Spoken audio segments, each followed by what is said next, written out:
গুরুদেব, কবে জীবন সার্থক হবে?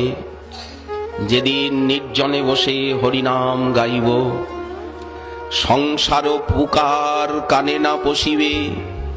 সংসারের কর্মকোলাহল, এই জগতের দুঃখ দৈন্য দুর্দশা অভাব অভিযোগ মান অপমান হাজার গন্ডা, অভিযোগের রাজ্য এটি। কিছুই যে কানে ঢুকবে না। দেহ রোগ দূরে রবে। এই দেহের রোগ ব্যাধি মনের তেমনি মানসিক অশান্তিও ভজনে বিঘ্ন আনায়ন করতে পারবে না। গুরুদেব, আপনি যদি কৃপা করেন, কেন অসম্ভব? অবশ্য সম্ভব। হরে কৃষ্ণ বলি গাহিতে গাহিতে নয়নে বহিবে লোর। দিবানিশি গাইব হরি কৃষ্ণ হরি কৃষ্ণ হরি কৃষ্ণ হরি কৃষ্ণ। দেহ পুলকিত হবে, নয়নে অবিরাম বারিধারা প্রবাহিত হবে। দেহেতে পুলক উদিত হইবে, প্রেমেতে করিবে ভোর। নামের ভিতরেই তো প্রেম, নাম পুষ্পেরই তো মধু প্রেম।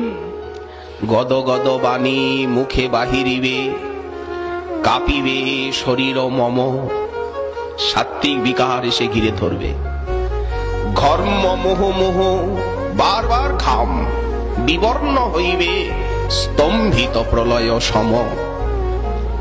এই হরিনামের ফলে ধীরে ধীরে চেতদর্পণ মার্জনক্রমে সাধক এগিয়ে যাবেন নামাশ্রয়ী। নিষ্কপটে হেন দশা কবে হবে, নিরন্তর নাম গাব। আবেশে রহিয়া দেহযাত্রা করি, তোমার চরণ পাব।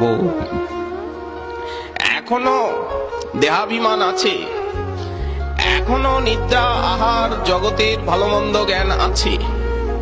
উঠিয়া বসিয়া শুতিয়া তোমার চরণ চিন্তিব আমি। নাচিতে নাচিতে নিকটে যাইব, যখন ডাকিবে তুমি। কি অদ্ভুত কামনা! তব নিজ জন প্রসাদ সেবিয়া উচ্ছিষ্ট রাখিবে যাহা।